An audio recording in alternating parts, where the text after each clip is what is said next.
Bagaimana membasmi golongan anti hadis? Mereka tak percaya tahlil, membaca Yasin tiap malam Jumat. Orang yang tidak percaya ini, melawannya kita terus amalkan. Tidak ada tuh baca Yasin malam Jumat. Kita terus sampai dia letih, lelah, mati.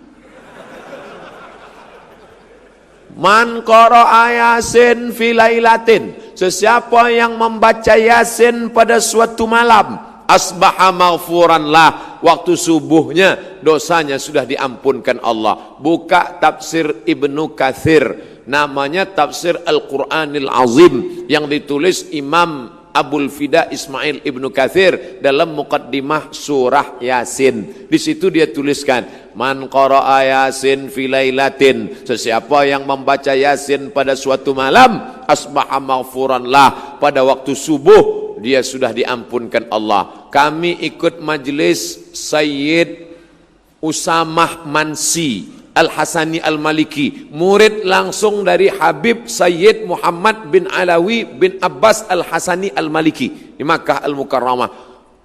Anaknya memberikan ijazah kepada saya, Sayyid Ahmad bin Muhammad bin Alawi bin Abbas Al-Hasani Al-Maliki. Abdul Somad, aku ijazahkan pada engkau membaca surah Yasin tiap malam. Dia suruh baca Yasin tiap malam. Jadi sebaiknya Yasin itu dibaca tiap malam. Ulama yang datang ke negeri Melayu dulu tahu orang Melayu pergi ke laut, pergi bertanam padi, pergi mencari ikan. Susah kalau tiap malam. Dia suruh kalau tak sanggup tiap malam, malam Jumat sajalah. Tiap malam pun tak sanggup, inna lillah wa inna ilaihi raji'un. Malam Jumat sekali saja. Kenapa mesti malam Jumat? Sayyidul ayyam, induk dari segala hari. Apa kata Imam Ibnu Katsir dalam muqaddimah surah Yasin? La tuqra'u fi amrin asirin, kalau dibacakan pada perkara yang susah, illa yassarahullah, maka Allah memudahkannya. Susah punya anak, baca Yasin. Lepas baca Yasin, ya Allah, aku bertawassul kepada engkau berkat surah Yasin ini. Susah menemukan jodoh, baca lagi. Bagi yang belum menikah, yang sudahnya baca lagi. Ini yang susah mati. Berapa banyak kita disuruh baca Yasin, nengok orang tak mati-mati. Ustaz, tolong baca Yasin ni, kenapa? Udah 3 hari tak mati-mati. Kita baca, lepas kita baca, sehat. Alhamdulillah.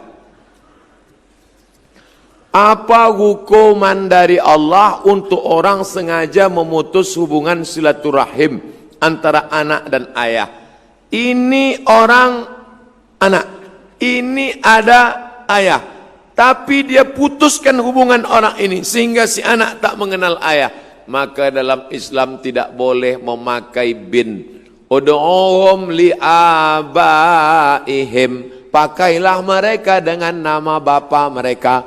Zaid bin Muhammad, Zaid bin Muhammad, turun ayat, makana Muhammadun aba ahadim mir rijalikum, Muhammad bukan bapak kamu, walakin Rasulullah, tapi dia adalah Rasul Allah, wa khataman nabiyyin, penutup para nabi. Maka dipanggillah nama bapa aslinya Zaid bin Harithah, Zaid bin Harithah, tidak lagi Zaid bin Muhammad. Maka bila ada orang mengambil lalu dia lupakan nama bapak kandungnya, diputusnya, maka kita berdosa. Apalagi kalau anak itu perempuan, nanti dia akan menikah, maka mestilah pakai wali bapaknya. La nikah, tidak sah nikah illa biwaliyin, kecuali dengan wali, wa syahidai adlin, dengan 2 saksi yang adil. Apa amalan-amalan yang patut dibuat, amalkan di akhir zaman ini, Ustaz? Tidak ada amal yang paling afdal dilaksanakan di akhir zaman ini selain daripada zikir. Karena yang paling banyak melalaikan kita, Twitter, BBM, WhatsApp, FB, Twitter, browsing, launching, surfing, macam-macam, membuat kita lalai daripada Allah SWT. Maka berzikir. Ya Rasulullah, ayul a'mal khairun, apa amal yang paling baik ya Rasulullah? Di antara amal-amal yang banyak ni, apa amal yang paling baik? Apa kata Rasulullah? Antufariqad dunya, kau mati meninggalkan dunia. Walisanuka ratbun, lidahmu dalam keadaan basah. Bizikrillah, berzikir dengan Allah. Inilah yang saya bingung sampai hari ini, Ustaz. Kenapa? Ustaz Anu kata zikir paling elok subhanallah. Ustaz ini kata zikir paling baik Allah Allah. Ustaz ini kata zikir paling bagus astaghfirullah. Ustaz ini pula berkata zikir yang paling eloknya astaghfirullah. Lalu satu pun belum saya amalkan. Pilihlah salah satu. Kalau kau nak amalkan astaghfirullah, baik. Man lazimal istighfar, sesiapa yang memperbanyak istighfar, ja'alallahu lahu min kulli dhiqin makhraja, setiap kesempitannya dibagi ke lapangan, wa min kulli hammin faraja, kesusahan hatinya diberikan Allah jalan keluar, wa razaqahu min haitsu la yahtasib, diberikan jalan dari yang tidak disangka-sangka. Saya istighfar saja, baik. Saya solawat saja, Allahumma salli ala sayyidina Muhammad. Baik. Man shalla alayya salatan, siapa yang berselawat satu kali, sallallahu alaihi biha asyara, Allah balas 10 kebaikan. Wa hutat anhu asyara sayyiat, ditutupi 10 dosa kesalahan. Wa rufi'at lahu asyara darajat, dinaikkan 10 darajah tingkatan. Kalau banyak berselawat, dinaikkan 10 darajah tingkatan. Banyak-banyak berselawat. Guru saya mengasihi saya, subhanallah bihamdihi subhanallahil azim subhanallah. Baik, tak salah. Banyak-banyak zikir. Jangan sampai putus zikir. Zikir ni hisnul hasin, menjadi benteng tembok kita. Masuk ke hutan, pergi ke tempat macam-macam, datang hantu setan, jin mengganggu, maka tak ada tempat lain daripada zikir. Puncak daripada zikir, zikir itulah yang akan menolong kita nanti saat malaikat maut mencabut nyawa. Datang zikir yang selalu kita sebut itu, membuat kita menyebut akhir kalam la ilaha illallah. Apa hukum jadi tukang make up kawin, juru solek? La tabarrujna tabarrujal jahiliyatil ula, janganlah bersolek-solek jahiliyah. Ada yang boleh sebab dia lepas sakit, dia habis sakit, jadi muka dia, wajah dia ni pucat. Kalau nampak kita dalam gelap, kita pun lari membaca ayat kursi 2-3 kali. Susah nak bezakan mana dia, mana hantu. Ini orang macam ini boleh dia pakai bedak untuk membalikkan warna kulit dia saja. Tapi yang sudah elok macam ini, inilah susahnya. Kita ini kan orang Malaysia, Indonesia, Filipina, Brunei Darussalam, Singapura, itu kan Melayu, mirip-mirip semua. Tapi yang ditonton Korea. Maka kita nak putih macam Korea. Akhirnya dipakailah bedak putih, tangan hitam. Jadi terlampau memaksakan diri. Tak usahlah.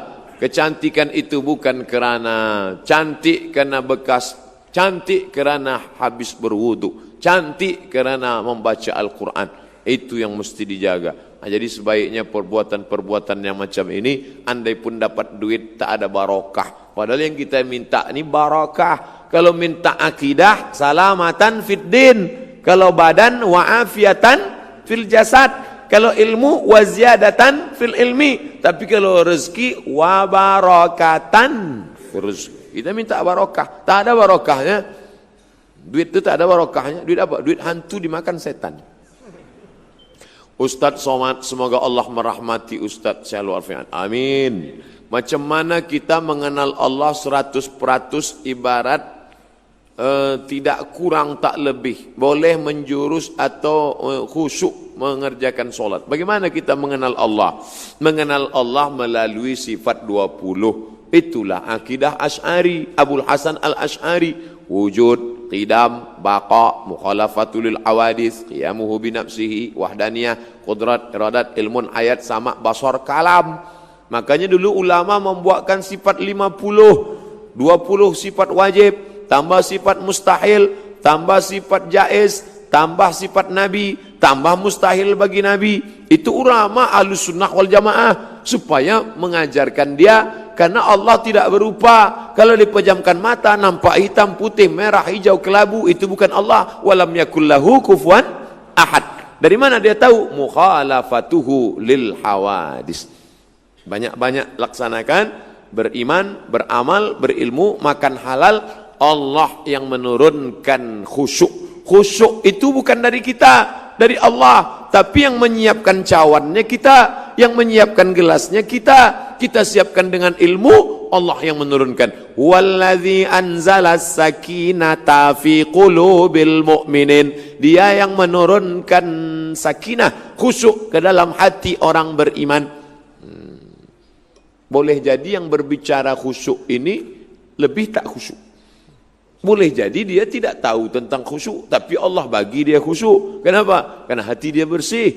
Siapkan ilmunya, Allah akan berikan.